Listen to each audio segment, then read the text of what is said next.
135e et 136e apparition. Dieu, qui n'aime pas à punir, emploie des avertissements pressants pour retirer les coupables de leur insensibilité. S'ils n'en tiennent pas compte, alors il prend la verge. Voici deux traits qui apprennent à avoir beaucoup d'égards pour les exhortations des personnes saintes. Le père Nicolas Zucchi avait réussi à faire entrer au couvent, pour se consacrer à Dieu, 3 filles de Rome qui étaient sœurs. La plus jeune avait été recherchée par un cavalier, mais ne l'avait pas même regardée, étant décidée à se faire religieuse. Cet homme, néanmoins, ne perdait pas l'espoir de la faire sortir de son couvent.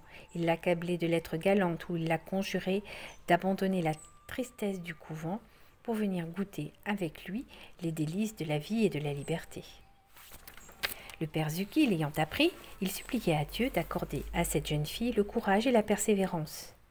Un jour qu'il se rendait à ses œuvres de zèle, il rencontra ce cavalier. « Monsieur, lui dit-il, ayez assez de charité pour ne plus tourmenter une servante de Dieu, et ne vous faites pas le rival de notre Seigneur. Songez au salut de votre âme plutôt qu'à la perte des autres.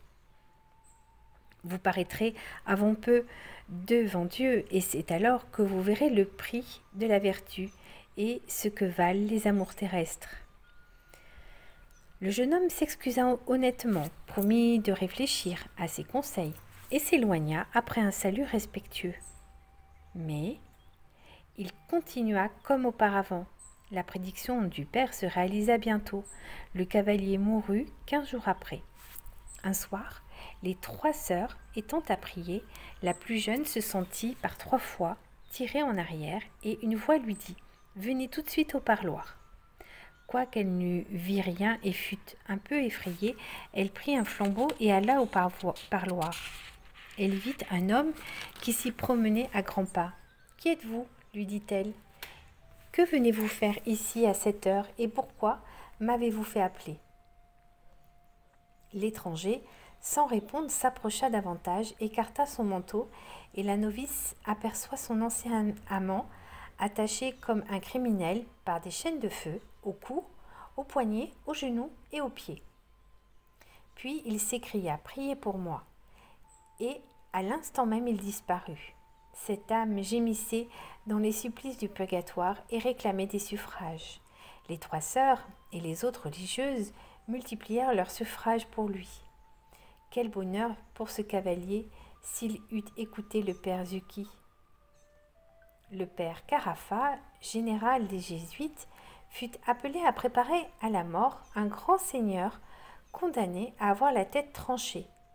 Comme il ne se croyait pas digne de la peine capitale, il fut très difficile de l'emmener à une parfaite résignation à une mort si infamante.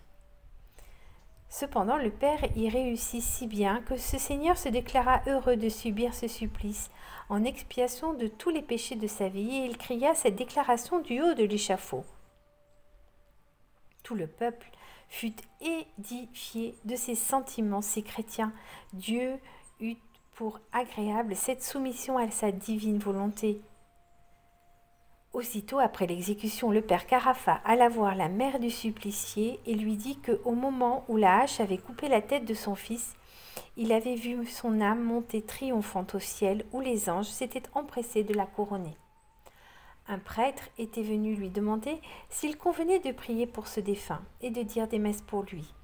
« Cela est inutile, dit le père, réjouissons-nous plutôt, car je vous déclare que cette âme n'a pas même passé par le purgatoire. » Un autre jour, qu'il était occupé à une œuvre sainte, il s'arrêta tout à coup, changeant de visage et regardant en haut, puis il s'écria plusieurs fois « Oh, l'heureux sort! Oh, l'heureuse fortune !» Et comme on lui demandait ce que cela voulait dire, « C'est l'âme du supplicié, répondit-il, qui m'est apparue dans toute sa gloire. » Soumettons-nous en tout à la sainte volonté du bon Dieu. C'est un excellent moyen d'expier nos péchés, comme on vient de le voir. C'est souvent dur à faire, mais la récompense n'en est que sublime. Soyons courageux. À demain pour la suite des apparitions.